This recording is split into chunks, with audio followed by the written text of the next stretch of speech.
헤어롬교회 성도 여러분 안녕하십니까? 서상배 목사입니다. 오늘은 사도행전 27장 1절에서 11절 말씀으로 누구의 말을 더 믿을 것인가 라는 제목으로 말씀을 전하겠습니다. 가이사랴 감옥에서 2년을 보낸 바울이 이제 드디어 로마를 향해 출발하게 되었습니다. 길고 긴 재판과 억울한 일들의 연속이었고 유대인들에게 여러 번 죽임당할 위기를 넘기고 로마 황제에게 직접 상소하여 재판을 받으려고 로마로 가는 길이 드디어 열렸습니다. 사도행전을 기록한 누가도 바울이 감옥에 있는 2년 동안 가이사랴에 머무르며 누가복음과 사도행전을 기록할 자료를 모으며 준비한 것으로 보입니다. 바울은 어떤 상황이 벌어지고 있더라도 흔들리지 않고 붙드는 것들이 있었습니다. 그것은 주님의 말씀이었습니다. 담대하라, 내가 예루살렘에서 나의 일을 증언한 것 같이 로마에서도 증언하여 하리라고 하신 주님의 말씀을 붙들고 있었기에 그는 자신을 둘러싼 상황이 억울하고 불합리하게 돌아가도 전혀 흔들리지 않았습니다. 바울이 붙드는 또 다른 하나는 자신에게 주어진 사명입니다. 예수 복음을 전하는 것이 자신이 부름받은 사명이기에 그것에 집중하였습니다. 어떤 일이 벌어져도 어떤 방법으로 가게 되든지 상관하지 않고 자신이 부름받은 사명에 집중하였기에 원망하지도 흔들리지도 않았던 것입니다. 사도행전에 기록된 말씀처럼 우리도 하나님의 말씀과 우리 자신에게 주어진 사명을 붙들고 살아야 합니다. 바울은 재판받으려고 로마로 가기 위해 가이사랴에서 배를 탔습니다. 아구스토데라는 로마 군대 백부장이 군인들을 데리고 다른 죄수들과 함께 바울을 호송했습니다. 아구스토데라는 군대는 수리아와 유대에 파견된 로마의 예비군으로 죄수를 호송하는 일이 이 부대의 주요 임무였습니다. 다른 죄수들은 각 지역에서 이미 사형을 선고받았고 로마의 원형극장에서 맹수들이나 검투사들의 싸움 대상으로 사용되어지기 위해 호송되고 있었습니다. 그리고 누가와 데살로니가에 사는 유대인 아리스다고가 베스도 총독의 허락을 얻어 바울을 수행하려고 동행했습니다. 누가는 의사로서 아리스다고는 바울을 시중드는 자로 함께 승선한 것으로 보입니다. 아리스다고는 지난 몇 년 동안 바울과 함께 했습니다. 바울은 그를 나와 함께 갇힌 동료, 나의 동역자라고 다른 서신서에서 소개할 정도로 바울과 함께 복음사에게 충성했던 사람입니다. 그는 바울이 감옥에 갇혀 있을 때나 죄수로 배를 타고 멀고 위험한 길을 갈 때 바울을 옆에서 시중 들은 것으로 복음사에게 동참한 사람입니다. 그래서 바울은 그를 나와 함께 갇힌 동료, 나의 동역자라고 소개했습니다. 우리가 주님을 위해 섬길 수 있는 분야는 이렇게 다양하며 아리스다고 같은 사람은 주님을 위해 스스로 시중드는 일을 기꺼이 택하여 감옥에도 갇히고 배를 타고 가다 목숨을 잃을 뻔하기도 합니다. 이런 그를 하나님은 성경 말씀에 기록하게 하여 하늘의 별과 같이 영원히 빛나는 존귀한 사람으로 세워주고 계십니다. 겨울에 배를 타고 지중해를 건너는 것은 목숨을 걸어야 할 만큼 위험천만한 일이었습니다. 게다가 가이사랴에서 로마까지 가는 길은 최소 5주가 걸렸습니다. 게다가 가이사랴에서 탄 배는 아시아 해변 각처를 다니는 배로 망망대해인 지중해를 건너는 큰 상산이 아니었습니다. 의사 누가나 아리스다고는 사도 바울처럼 주요 인물이 아닌 것 같지만 이 두 사람은 바울을 돌보고 시중 들며 수행하는 것으로 자신의 사명에 충성하고 있습니다. 하나님의 구원 사역은 바울 혼자만 하는 것이 아니라 이런 분들과 함께 이루어지고 있는 것입니다. 이들은 그것이 자신들의 사명이라고 믿기에 그렇게 섬기며 살았던 것입니다. 두 사람이 보살피고 시중을 들었기에 나이가 많은 바울이 자신의 복음 사역을 감당할 수 있었던 것입니다. 아리스다고는 바울과 함께 로마에 도착한 이후에도 자신이 집이 있는 데살로니가로 돌아가지 않고 바울과 함께 감옥에 갇혀서 그를 시중 들었습니다. 끝까지 충성하는 것이 어떤 것인가를 구체적으로 보여준 사람입니다. 가이사랴에서 출발한 배는 해안을 따라서 하루를 항해하여 다음날 시돈에 도착했습니다. 시돈에 도착하자 백부장은 바울이 친구들에게 가서 대접받을 수 있도록 배려했습니다. 아마 베스도는 바울을 백부장에게 넘겨주면서 다른 죄수들처럼 다루지 말고 관대하게 대우하도록 특별히 지시하였을 것이고, 백부장도 바울의 언행과 그와 동행하는 사람들의 극진한 시중을 보고 결코 함부로 대할 사람이 아니라고 느꼈을 것입니다. 아마 배는 시돈에서 짐을 내리거나 싣는데 상당한 시간이 걸렸을 것입니다. 따라서 백부장은 이 시간 동안에 바울이 친구들을 만날 수 있도록 군인 한 명을 붙여서 허락하였던 것입니다. 황제 앞에서의 재판이 어떤 결과를 낳을지도 모르고, 또한 항해를 하는 중 어떤 위험이 닥칠지도 모르는 불안한 예정 가운데서 시돈의 성도들과 교제를 나눌 수 있었던 것은 바울에게 커다란 위안과 용기가 되었을 것입니다. 하나님은 이렇게 바울을 위로하고 시돈의 성도들은 이렇게 바울을 섬김으로 하나님의 사역에 동참하고 있는 것입니다. 당시에 바울이 로마로 호송되는데 드는 뱃삭과 숙비는 세금으로 충당했지만 먹고 입는 것은 바울 스스로 해결해야 했는데, 아마도 시돈의 성도들이 바울 일행이 로마로 가는 동안 필요한 이 비용을 제공한 것으로 보입니다.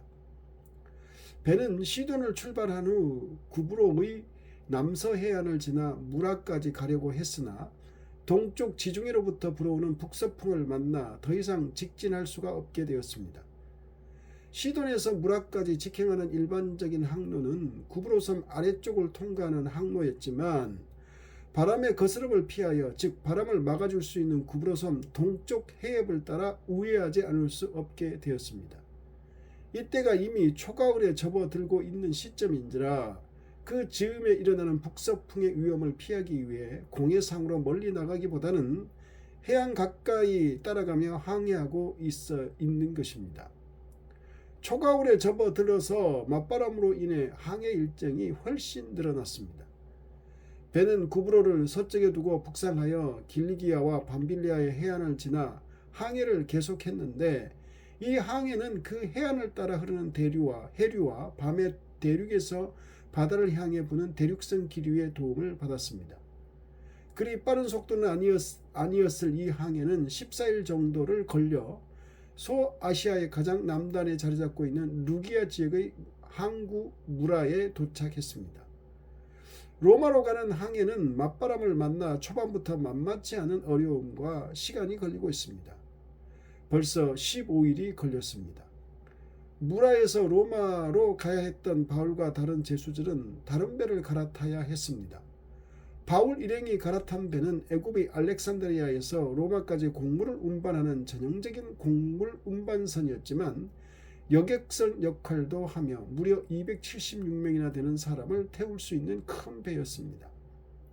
그런데 지중해를 항해하는 시기는 대체로 9월 중순부터 11월 중순까지는 위험 시기로 분류되었고, 11월 중순 이후부터 이듬해 2월까지는 항해 금지 시기로 분류되어 있었습니다. 그러고 보면 바울 일행이 타게 된 이 배는 그 해에 있어서 거의 마지막으로 곡물을 운송하는 배였던 것으로 보입니다. 무라에서 갈아탄 배는 서쪽으로 항해를 계속했습니다. 이 배는 로도와 니도를 거쳐 멜리데 섬에 도착한 후 시실리 섬의 메시나를 경유하여 로마로 가는 정상적인 항로를 가려고 했습니다. 그런데 무라를 출발하자마자 강한 북서풍을 만나 매우 어려운 항해 끝에 여러 날을 걸려 간신히 니도에 다다랐습니다. 니도는 무라에서 223km 정도 떨어진 거리로 순풍을 만나면 이틀 정도면 좋게 갈 수 있는 거리였는데, 여러 날이 걸렸다는 것은 얼마나 힘든 항해였는가를 말해줍니다. 로마로 가는 길이 계속 어렵고 오래 걸립니다. 니도는 아시아 지역의 자유도시였고, 이탈리아 반도를 향하여 에게이를 가로질러 가려는 배들이 서쪽으로 항해하던 중 마지막으로 잠시 들르는 항구였습니다. 그런 만큼 니도 항의 규모는 제법 컸고 정박하는 배들을 위한 편의시설들이 잘 갖춰져 있었습니다. 바울 일행을 실은 배는 여러 날 만에 니도 근처까지 왔지만 배를 항구에 댈 수는 없었습니다. 아마도 거센 북서풍 때문인 것으로 보입니다. 역풍인 거센 북서풍을 타고 서쪽으로 항해하기가 어렵게 되자 배는 방향을 남쪽으로 돌려 내려가야 했습니다. 배는 지중해 가운데 있는 섬 그레데의 북동쪽 코너에 있는 살모네 앞바다를 지난 후 그레데 섬을 바람막이로 삼아 남쪽 해안을 따라 서쪽으로 항해하여 간신히 미항이라는 항구에 도착했습니다. 바울 일행을 태운 큰 배가 거의 표류하다시피 하여 미항에 도착했습니다. 이번에도 강한 북서풍의 영향으로 여기까지 오는데 예상 밖으로 여러 날이 흘러버렸습니다. 바울은 이미 5, 6주를 배에서 보내고 있습니다. 정상적인 항해였다면 이미 로마에 도착했을 것입니다. 그런데 많은 시간이 지연되는 것 자체가 문제가 되기보다는 바람이 점점 거세지는 겨울이 시작되기에 배가 파손될 위험이 있었습니다. 바울 일행이 탄 배가 미항에 정박한 때는 10월 중순경인데 당시 자료에 따르면 9월 14일 이후로는 거의 모든 선박이 지중해를 항해하지 않았다고 합니다. 이때가 되면 지중해의 파도와 바람이 너무도 거세지기 때문이었습니다. 그래서 11월 중순 이후부터 이듬해 2월까지는 항해 금지 시기로 분류되어 있었습니다. 이 기간에 지중해를 항해하는 배는 없었다고 합니다. 간신히 미항이라는 곳에 바람을 피해 정박했지만 문제는 이곳은 작아서 많은 사람을 실은 큰 배가 머물기에는 매우 불편한 곳이었습니다. 그러나 더 이상 항해를 계속하는 것은 더 위험한 상황이었습니다. 바울은 배를 탄 경험이 많은 만큼 이 시기에 지중해가 얼마나 위험한 곳인지를 잘 알았습니다. 고린도 후서에서 바울은 자신이 3번 파산하고 1주야를 깊은 바다에서 지냈던 적이 있다고 할 만큼 배를 많이 탄 사람이었습니다. 바울은 선원들에게 다음과 같이 강력하게 권고했습니다. 더 이상 항해를 하면 화물과 배만 아니라 생명까지도 위험하니 여기서 항해를 중단하고 겨울을 지낸 후에 다시 항해를 계속하는 것이 좋겠다고 강력하게 권고했습니다. 바울은 함께 있는 수많은 사람들의 생명을 지키기 위한 선지자적 사명을 위해 나선 것입니다. 그러나 선원들의 생각은 달랐습니다. 배가 이미 정박해 있는 미항은 작아서 수많은 사람들이 긴 겨울을 나기에 적합한 장소가 아니었습니다. 그리고 미항은 강한 파도로부터 정박한 배를 보호할 만한 기반 시설이 되어 있지 않았습니다. 그래서 이들은 미항이 겨울을 지내기에 불편하므로 거기서 떠나 65km를 서쪽으로 더 항해하여 베닉스에 가서 겨울을 지내자고 했습니다. 그리고 최종 결정권자는 로마 군대의 백부장이었습니다. 평생 뱃일을 해온 선장과 배의 주인인 선주의 말을 들을 것인가? 아니면 하나님의 사람인 바울의 말을 들을 것인가를 결정해야 합니다. 평생 뱃일을 해온 사람들의 말을 듣는 것이 합리적일 수 있습니다. 과연 백부장은 누구의 주장을 받아들였을까요? 하나님 아버지, 바울이 로마로 가는 길은 너무너무 지체되고 위험이 도사리고 있습니다. 하나님께서 하나님의 종인 바울을 로마로 데리고 가는 길은 죄수로서 끌려가는 길이어야 했고 수많은 위험과 바람이 위협하는 길이었습니다. 그럼에도 하나님은 바울을 로마로까지 데려가십니다. 결코 죽지 않고 다치지 않을 것이라고 말씀하셨는데 우리가 사는 인생길들이 험난하고 어려울지라도 주님의 권능의 손길에 붙들려 있음을 믿고 신뢰하며 담대하게 살게 하여 주옵소서. 예수님 이름으로 기도드립니다.